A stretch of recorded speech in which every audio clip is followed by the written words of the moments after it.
Studies have long shown that European students are quicker to drop Oklahoma from the rankings. So we talked to local educator Mike Gundy, who's trying to change that right here in America.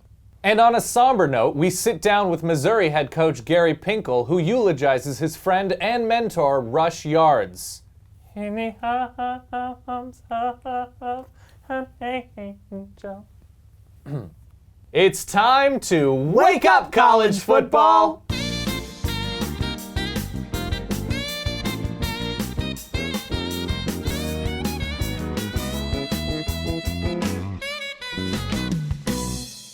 Welcome to Wake Up College Football, brought to you by Ubisoft's Shape Up.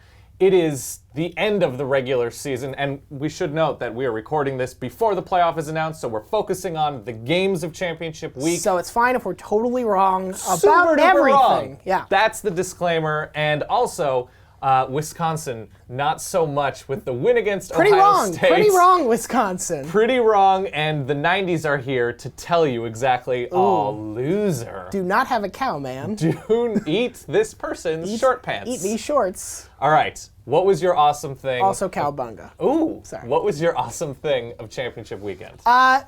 Alabama came into this SEC championship game against Mizzou knowing they were going to have to protect Yes. quarterback, their running back, keep Missouri's defensive line from just running huge rampant. concern, yeah. And they passed this test with flying colors. Yeah, they they did. allowed 2 sacks all game.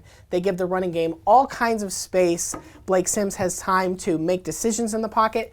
It was, and there were so Even when he many- wasn't given time, Right. still launching it Yeah, downfield. absolutely. And But you completing saw huge so many passes. times where routes were allowed to develop, where Yes. if they're getting to him a second, even half a second earlier, that's not a He can't completion. step into That's throws. not a third down. Correct. That's not a third down conversion.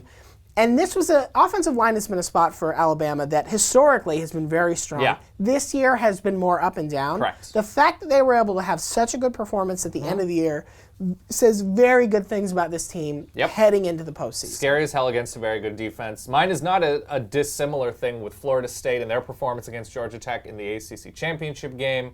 They finally get good quarterback play, Yep. which was something they had been lacking. But I even think the bigger story than that, because honestly, the second half offense was not particularly complete for Florida State. Yeah, They didn't do got- anything outstanding. by Right, any they means. got timely stops, and Yeah. and Georgia Tech is going to hurt anybody. You need to survive Georgia Tech. So when you say Florida State survived Georgia Tech, that's a compliment. Sure. Because that's the only way to beat Georgia Tech at this point. And Dalvin Cook, they're down at running back Yeah. health-wise, and he was just a warrior. He goes for like 177. He is the workhorse, and that was as impressive a performance from a running back as we saw this Makes weekend. all the right decisions the running back should Yes, make. as a Knows which true hole freshman. to hit.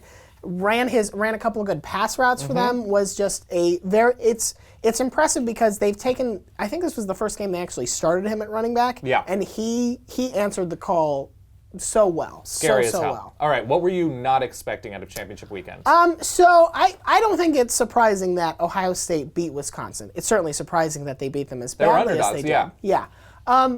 But Cardale Jones, I didn't see that coming at all. No. I mean, you had heard that he had the physical talent to Yes. put up good numbers. Total tank. You knew that Ohio State was probably not going to ask him to do too much, and they Right. didn't. They only had him throw 17 passes. Right. That said, 12 of 17, hit a lot of deep balls, looked very comfortable out there, Mm-hmm. with did only not make a any week, mistakes. with only a week of Yeah. preparation, looked like he had been getting #1 reps all season long. If Ohio State's not in the playoff, it can't be because, JT Barrett got hurt Right. and we don't believe in you. Not based on this performance against a very good Wisconsin defense. Yeah, and an Ohio State defense that shut down Wisconsin on the ground. I think the worst beating Wisconsin's had in over 40 years. That's not okay. not That's not in okay. a conference championship game. No. It's really not. All right, on a similar note as well, I went with Oregon's defense. And Yeah. for good reason, Oregon's offense gets so much credit. They You have have the best so player. many apologies to issue to Don Pelham. Just take your Okay. time. I'm sorry, Don Pelham.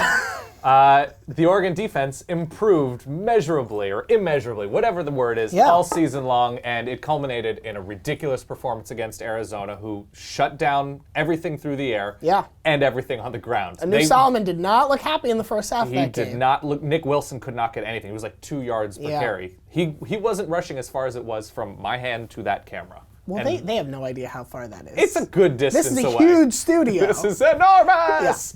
But yes, Oregon's defense going into the playoff, they are performing as well as they really ever have as a defensive unit. Yeah, and they were so fundamentally sound. Yes. They didn't, Oregon's definitely the kind of team that early this year would be like, yep, they missed 2 tackles on that play, and that, 3rd and 2 yards turns into 3rd and 10 somehow. This is true. And they just, it's the kind of thing where if they can keep playing that kind of defense and ratchet it up even more over the next month, they're the team I would like to play least right now. Wow, interesting.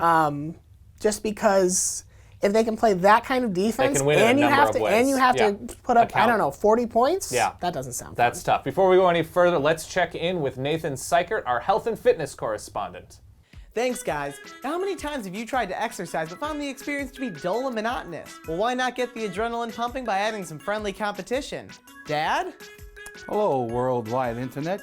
And Nathan, I know we're growing apart these last few years, but thank you for inviting me here today. Of course. I'm so glad you could be here.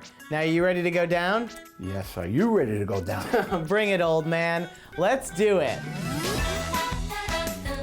You're going down. Yeah, I'll show you going down. Yes, I won. Of course you did, my son. You deserve it. I'm proud of you.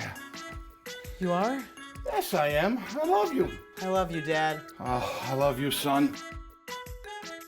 And be sure to check out Shape Up, only on the Xbox One. Back to you guys. Yeah, I think he has his mom's eyes. Yeah, that's what it must be. That's what I was but thinking. Other than that, Right there. Spot on. Spot on. Daddy-daughter. It's nice to see. Yep. I don't know why I said that, but let's just go with it. Yep, let's just, all right. please. What was the most meaningful, moving forward, going into bowl season thing that you noticed? So, I think the hardest decision the playoff committee has to make, or already has made, potentially, is what to do about TCU and Baylor. Correct. What is the case to you for TCU after killing Iowa State yesterday? The case for TCU is that they haven't looked. I really don't think they've looked bad in any games. Right. They struggled against low Kansas points a little were Kansas bit. and West Virginia. They struggled against West Virginia in terrible conditions on the road, but ultimately they win that game. Right. And even the Baylor loss, we talk about it as, TCU's got the best loss. That's not just true in terms of who they lost to. Right. It's how they lost. It's that it was on the road. Right. It's that they needed. Baylor won that game legitimately. Yes, and they did. I'm not going to say they didn't.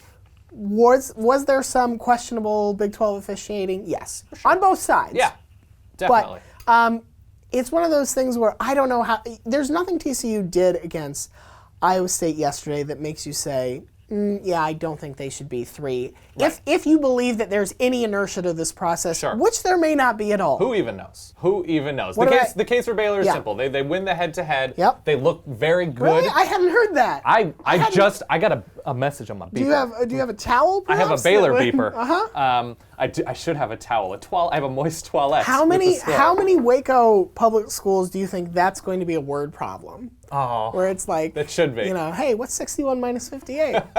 That's all. Just 10 of that. The case for Baylor, aside from the head-to-head, is they looked very good all season long. Yeah. They beat a very good Kansas State team, a top 10 team yesterday, so they're finishing the season strong, even with an injured Bryce Petty. They look to be, with rest especially, a team that can hang because of their offense and how complete it is, and because of how much deeper their defense has become than in previous years, that they can hang with and or beat anybody. I would like to say, a lot of people are sort of saying, well, they didn't play a conference championship game and they should get. I think that's stupid to dock them for that because we can talk about out-of-conference scheduling, and that's something teams have some control over, certainly. They can't help that the Big 12 doesn't have enough teams to play a conference championship game. And if that's your reason to say put Ohio State in over TCU or Baylor, I think that's flat out wrong. True. Because you're punishing the conference for not having its together. Yeah, this is totally fair. And on a lighter note, because who likes arguing, we don't have the mug in front of us, but we have a beautiful Wake Up College Football mug. This week we asked for the smoothest moment in college football, and our friend Nico said he turned off the Big Ten championship game so he could listen to some David Bowie, and that's a perfect answer. So congratulations on your new mug, Nico. Ground control to Wisconsin, your run game's dead. There's something wrong, can you hear me, Wisconsin? Oh, Voices of Angels Spot this morning. on. We're so good. We have to stop saying on this Thank show. you for watching. We'll see you in Texas.